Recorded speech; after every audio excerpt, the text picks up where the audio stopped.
앞지하고 계신 분들에게 우리 인사하시겠습니다. 오늘도 주 안에서 평안하셨습니까?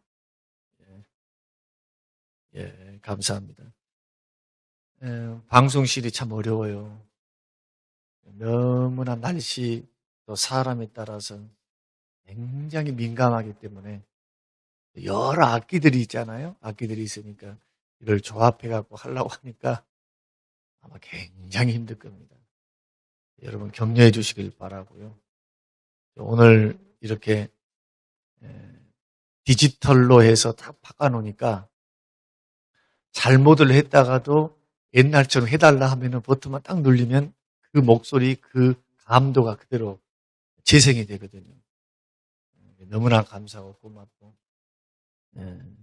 오늘 방송 하시는 분들은 밥 한번 사드려야 될 것 같아요. 고맙습니다.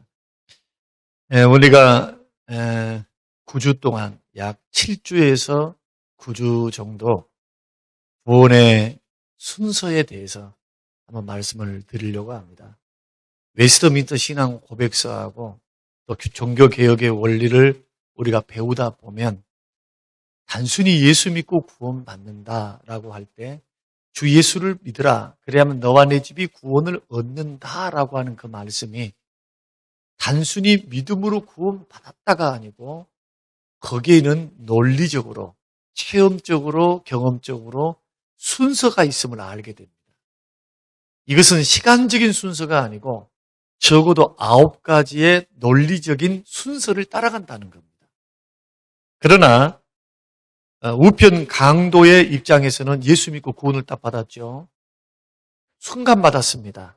내일도 이야기하겠습니다만 새벽에 말씀드리겠습니다만은 둘 다 강도였습니다.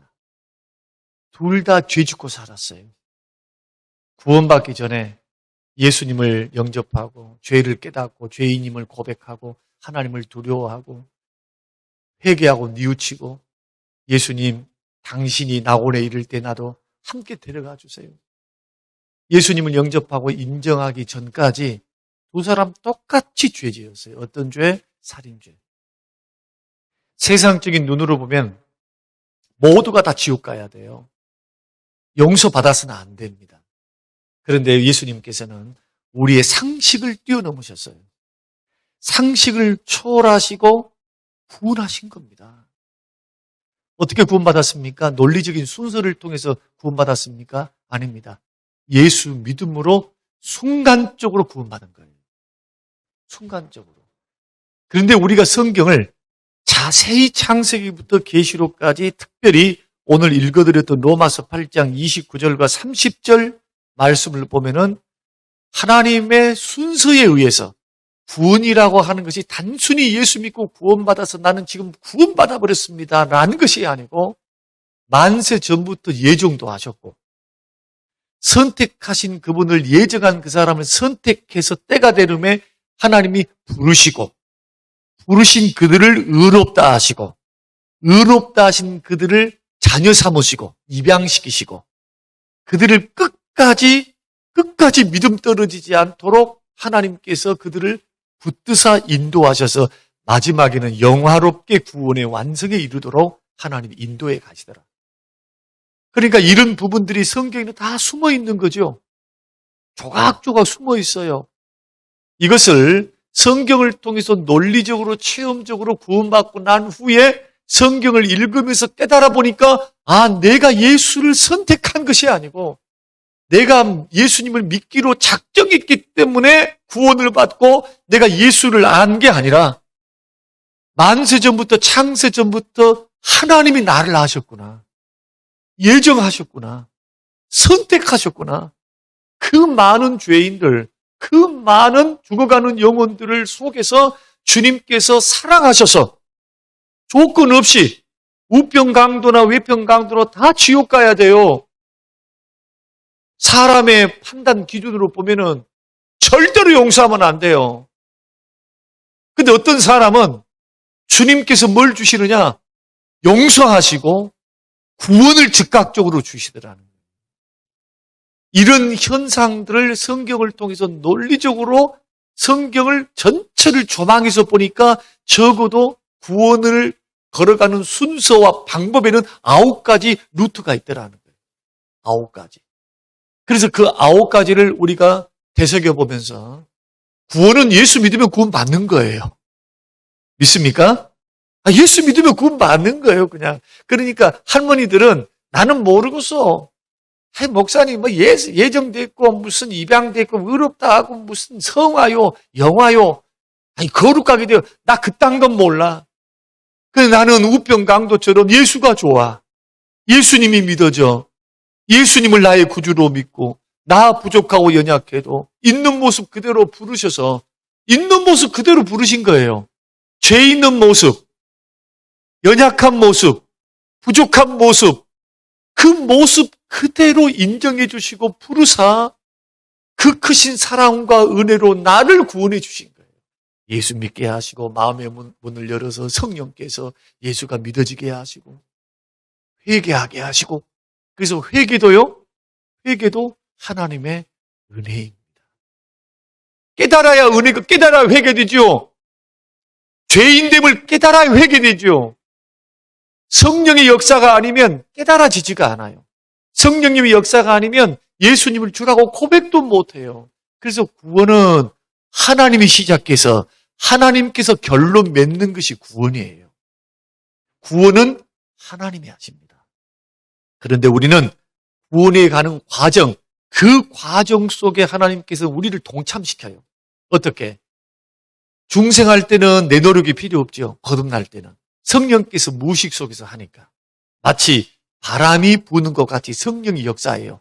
요한복음 4장의 말씀처럼. 수동대로 되어 있습니다. 앞으로 다 살펴볼 거예요. 그러나 영적으로 거듭나서 새 사람으로 태어나서 의식이 생겨서 하나님을 아버지로 알고 예수를 주라고 고백하고 아는 순간부터는 어떤 책임이 발생하느냐. 하나님의 자녀 됐으니까. 하나님 닮았으니까. 내 아버지가 하나님이니까 세상과 구별되게 살아야 돼요. 산상수훈처럼. 죄 짓고만 살면 안 됩니다. 구원받은 백성은 그렇게 살 수도 없지만은 그렇게 살아가면 하나님의 은혜와 축복이 단절이 돼요. 구원의 문제가 있는 게 아니고. 그래서 반드시 육신적인 그리스도인의 틀을 벗고 영적인 어린아이의 틀을 벗고 장성한 그리스도의 분량까지 자라갈 책임이 우리에게 있어요. 여기는 뭐가 필요합니까? 노력이 필요해요. 성령의 역사에 자, 우리 하나님이 주권을 믿는다 해가지고 하나님이 다 구원하셔. 그럼 인간의 책임은 빛과 소금이 되라. 다 노력하라고 말씀하잖아요. 선을 행하라. 다 노력하라고 하잖아요. 하나님이 주권만 믿어버리면은 하나님이 다 하시라고요? 그런 의미가 아니에요. 그래서 하나님의 주권이 선택하셨고 예정하셨고 부르셔서 우리를 구원해 가시는 의롭다 하심을 주시고 구원이 값없이 은혜로 주어졌지만 그 구원을 이루어가는 과정 속에서 우리는 예수님을 닮아서 말씀이 율법과 말씀이 삶의 규범이 돼요. 주의 선한 뜻이 돼요. 구원의 조건이 아니라 예수 닮은 성결의 삶, 성화의 삶. 그래서 그 말씀을 받들고 그 성경은 말씀을 한 번도 율법의 말씀이나 계명의 말씀을 거룩하다고 말하고 선하다고 말을 하지. 그래서 그 율법의 말씀, 계명의 말씀을 지키는 자가 복이 있다고 말하죠. 시편에서 다 말하는 계명이 뭡니까? 율법의 말씀이죠. 십계명의 말씀. 그러니까 이러한 신명기에 있는 말씀이 됐던 66권의 말씀이 우리에게는 이 삶의 규범이 되어서 세상과 구별되게 살아가는 방법이 말씀 순종하면서 사는 거예요. 이거 누가 할까요? 누가 했으면 좋을까요? 우리가 하는 겁니다. 누구의 도움을 받고 내 노력으로만 안 돼요. 나를 도우시는 성령. 할렐루야. 성령의 소욕을 따라, 성령의 감동을 따라서 자꾸 성령님을 사모하고 의지하고 성령을 바라보고 성령의 지배를 원하고 성령의 다스림을 받기 위해서 정말 힘들고 어려워도 성령께 내 자신을 내어드리고 의지를 내어드리고 마음을 내어드리는 거예요. 자꾸 성령께. 이런 사람이 믿음 생활 잘하는 거예요.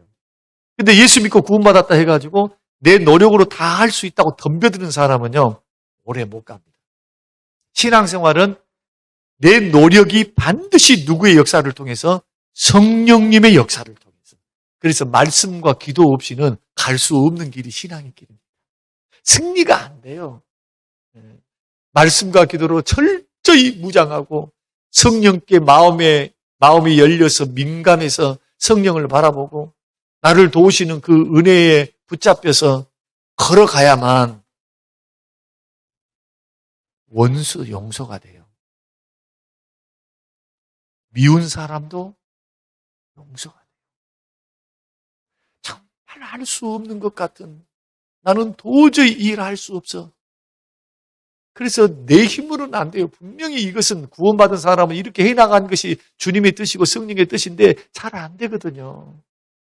그래서 엎드려서 기도하는 겁니다. 주님, 율법의 말씀, 계명의 말씀을 보면 한없이 작아지는 나를 봅니다. 여러분, 66권의 말씀을 보면은 할렐루야, 꿀송이처럼 단다고 답니다라고 말한 사람이 얼마나 되겠어요? 꿀송이처럼 달면서도 계명의 말씀은 중간지대가 없어요.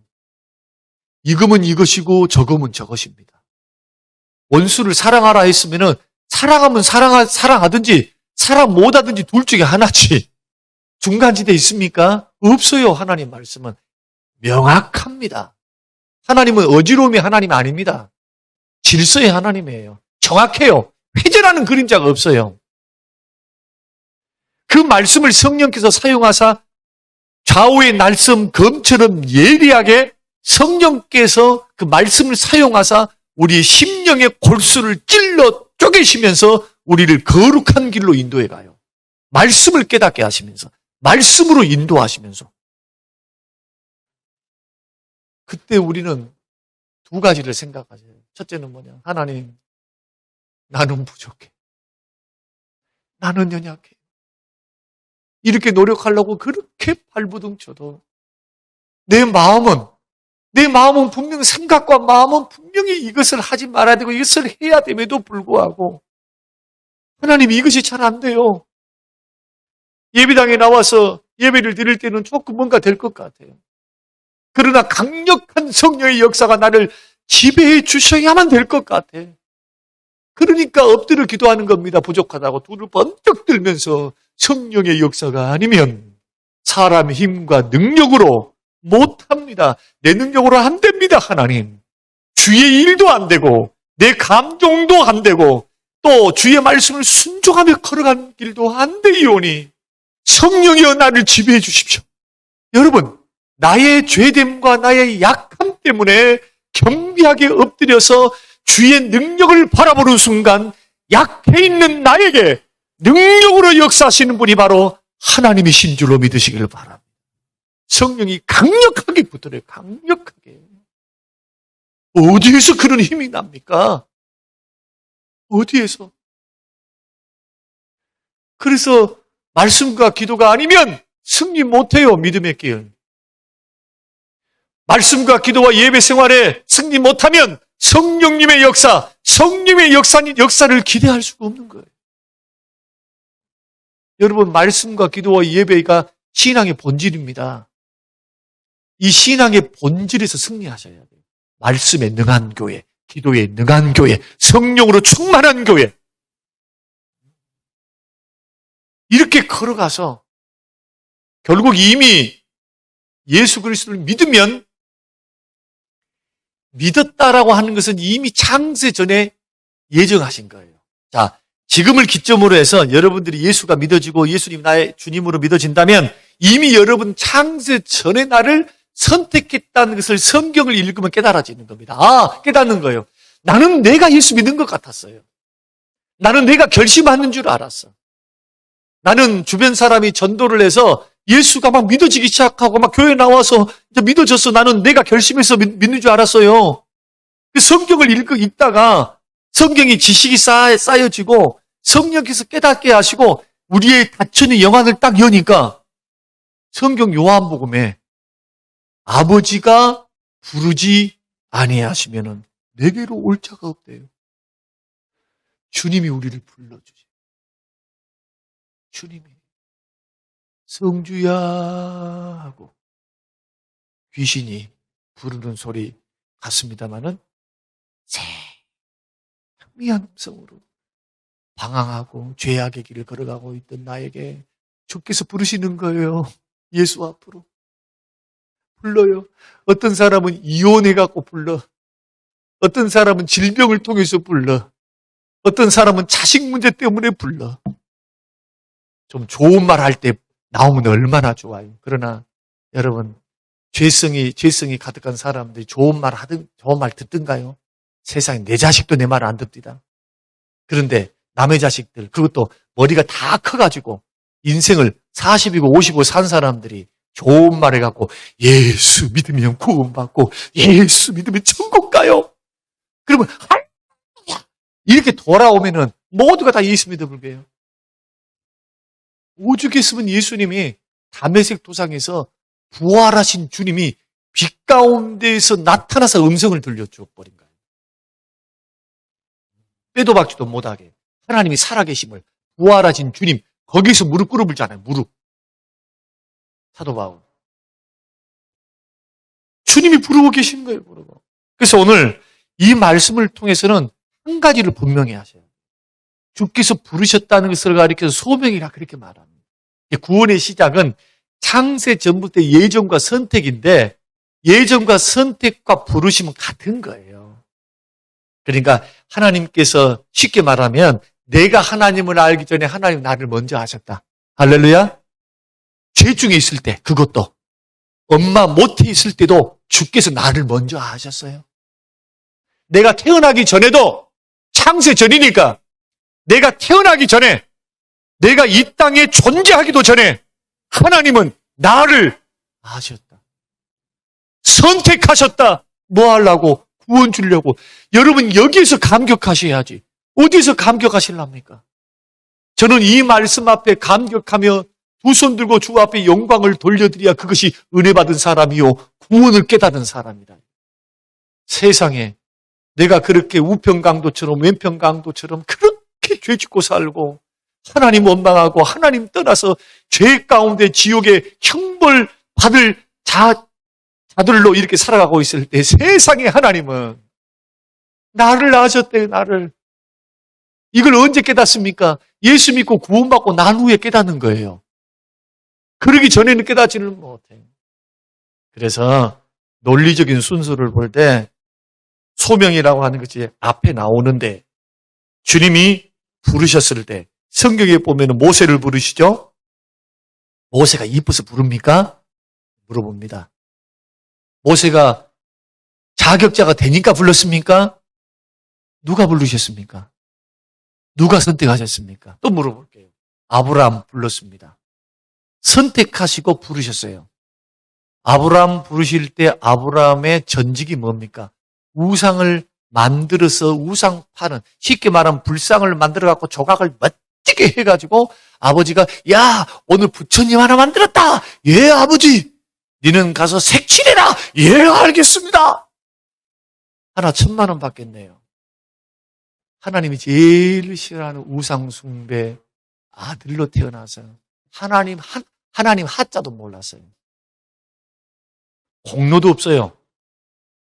전적 타락하고 부패해서 내버려 두면은 지옥 갈 백성이에요. 그런데 하나님이 어느 날 아브라함을 찾아오십니다. 아브라함아, 아브라함. 부르시잖아요. 누가 선택하셨습니까? 하나님이 하셨습니다. 언제 하셨습니까? 죄인 되었을 때. 로마서 5장 8절. 우리가 아직 죄인 되었을 때. 하나님께서 우리를 위해서 독생자를 이 땅에 보내주사 십자가에 죽게 하셔서 죄인 된 우리를 구원하셨다. 값없이 우리는 도저히 구원받을 만한 자격이 없는 죄인임에도 불구하고 주께서 우리를 부르사 불렀다는 것은 이미 창세전에 예정했다는 것이고 하나님이 나를 조건 없이 나를 사랑하사 나를 구원해 주시려고 구원해 주신 이유가 뭡니까? 나에게는 노력과 공로가 없어요.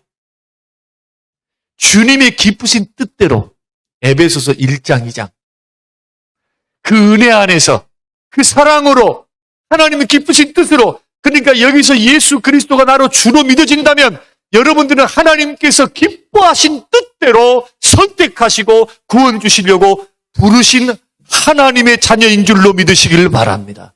여러분 하나님의 자녀라 이거예요. 그러니까 있는 모습 그대로 죽게 나와요. 하나님 앞에 꾸미면 곤란해. 외식이 뭡니까? 바리새인들이잖아. 아니면서 긴 척하잖아요. 아프면 아프다 그래야지. 아버지 앞에. 힘들면 힘들다 그래야지. 괴로우면 괴롭다 그래야 되고. 주님 나 연약해요. 나 부족해요. 죄가 많아요. 근데 왜 하나님 나 같은 것을 구원해 주셨나요? 이렇게 물을 수 있죠. 왜 그랬답니까? 하나님이 나를 사랑하신 주권적인 뜻, 하나님이 기뻐하셨어요. 나를 구원하기를. 여러분, 어떤 조건이 나에게 있는 것이 아니고 하나님이 좋아서 하신 거예요. 그래서 성경이 이렇게 말합니다. 로마서 9장의 말씀 보면은 토기장이가 하나는 금그릇을 만들고 하나는 질그릇을 만들 권리가 어디 있겠는가? 있다. 좋은 그릇을 만들 수도 있고 요강을 만들 수도 있어. 이것은 토기가 왜 나를 맨날 냄새나는 요강을 만들어서 맨날 똥오줌을 냄새를 맡고 나는 왕의 식탁에서 있는 그릇을 좀 만들어서 좀 귀한 대접 좀 받고 삽시다. 세상에 토기장이한테 그렇게 말할 수 있는 이 그릇이 있겠는가? 하나는 쓸 수 있고 하나는 버릴 권리가 그에게는 없겠는가? 그래서 오늘 부르셨다라고 하는 것은 오늘 내 모습 그대로, 약점 있는 그대로, 연약한 그대로, 고민 있는 그대로, 죄 있는 그대로, 힘든 그대로. 여러분, 예수 믿을 때도 죄인 되었을 때 있는 모습 그대로 받아주시는 주님은 예수 믿고 난 후에도 여러분 싫다고 버리지 않습니다. 침체됐다고, 죄 지었다고, 배딱하게 예수 믿는다고, 멀리 떨어져 있다고, 아버지 재산 가지고 팔아먹고, 창기하고, 얼마나 못됐으면 그 아버지 밑에서 배운 것이 그것밖에 없겠어요? 친구들 잘못 사귀어가지고 저 허랑방탕 가서 창기와 더불어서 술과 친구와 더불어서 아버지 재산 3분의 1을 싹 말아먹은 자식도 돌아오니까 아버지가 과거 안 묻잖아요. 여러분, 하나님의 사랑과 하나님의 은혜, 측량 못할 은혜를 어찌 인간의 이 지혜와 지식으로 다 알 수 있겠어요? 그러나 우리가 성경을 통해서 아는 것 한 가지 분명해요.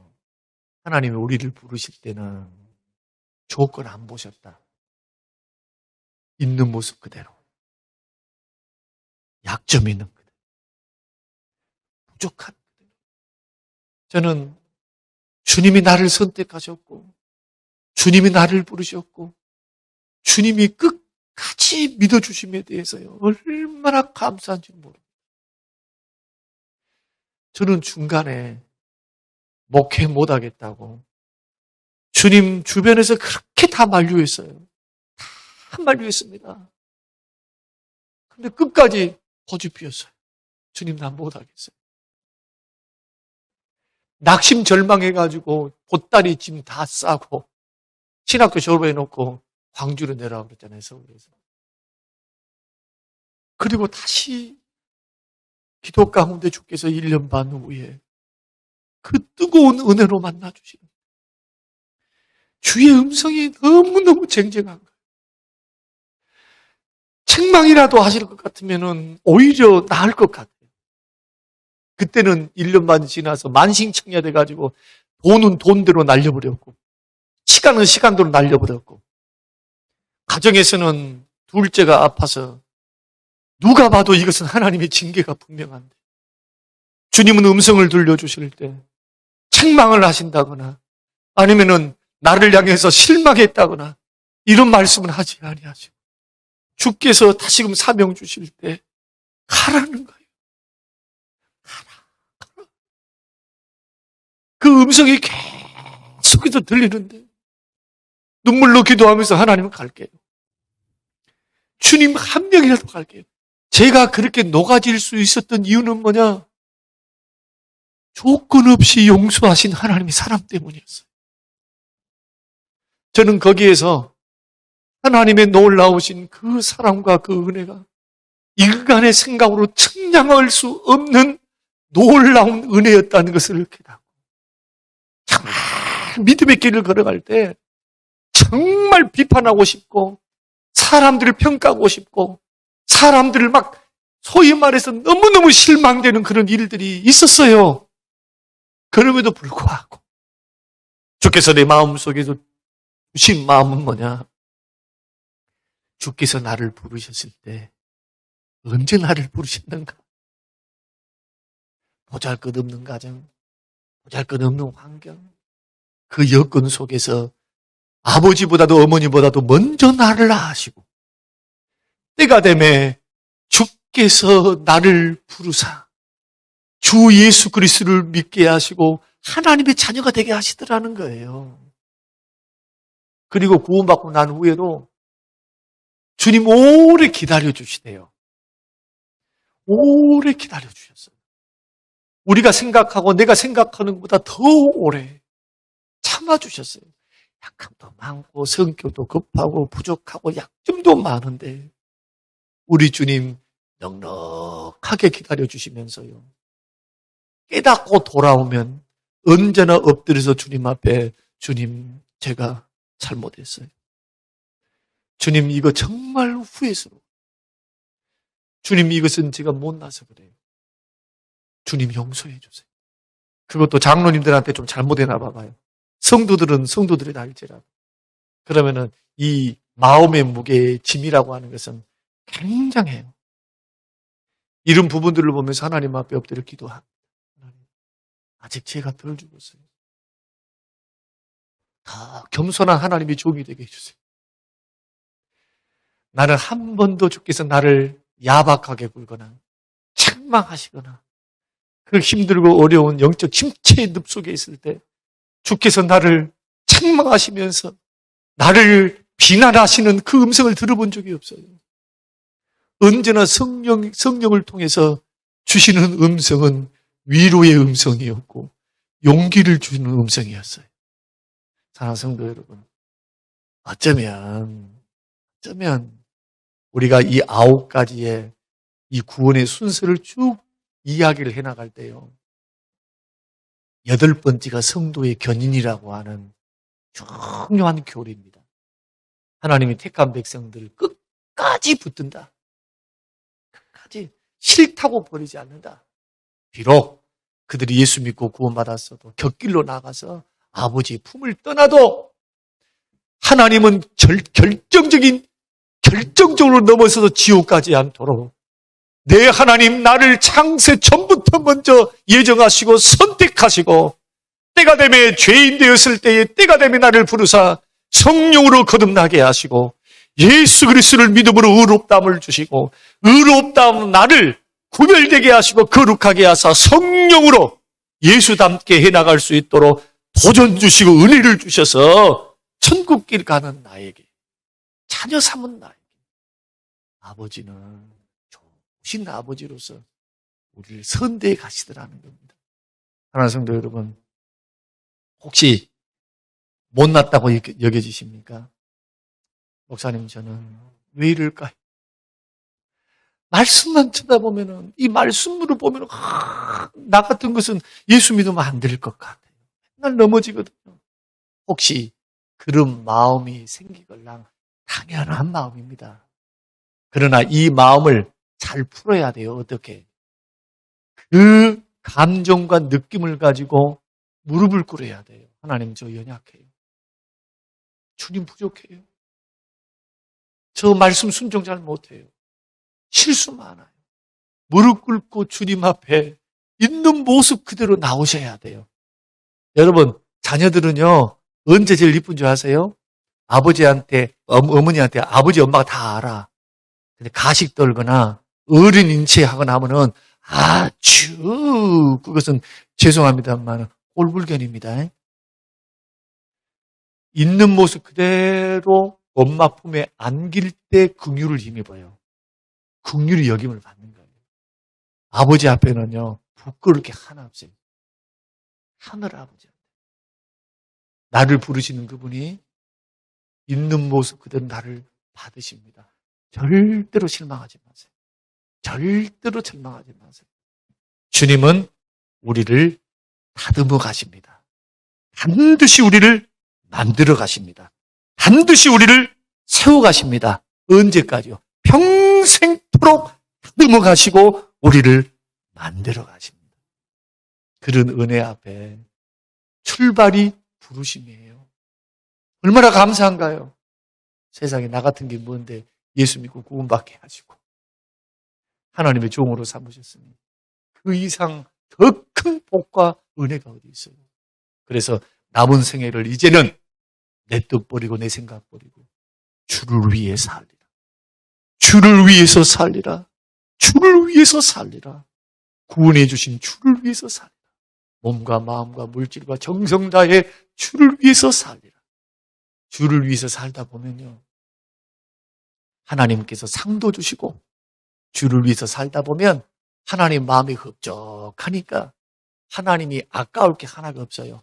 물질도 주시고 건강도 주시고 자녀의 축복도 주시고 장수의 복도 주시고, 아니 이렇게 복을 받는데 설령 어떤 하나님의 선한 뜻 때문에 그 복을 주시지 않고 너는 평생 육체의 가시를 가지고 살아라. 내가 너에게 준 은혜가 족하다. 그러면 어떻게 살아야 될까요? 저 선교지에서 늙어 죽도록 영광은 이 땅에서 보지 못하고 선교지에서 하나님의 영광을 위해서 살다가 이런 분들은 하늘의 영광에 하나님께서 보상해 줄 줄로 믿습니다. 그러므로 믿음의 길을 걸어갈 때는 손해볼 게 하나도 없어요. 확신 가지고 걸어가세요. 이래봬도 나는 하나님이 부르셨다. 하나님이 나를 살리셨다.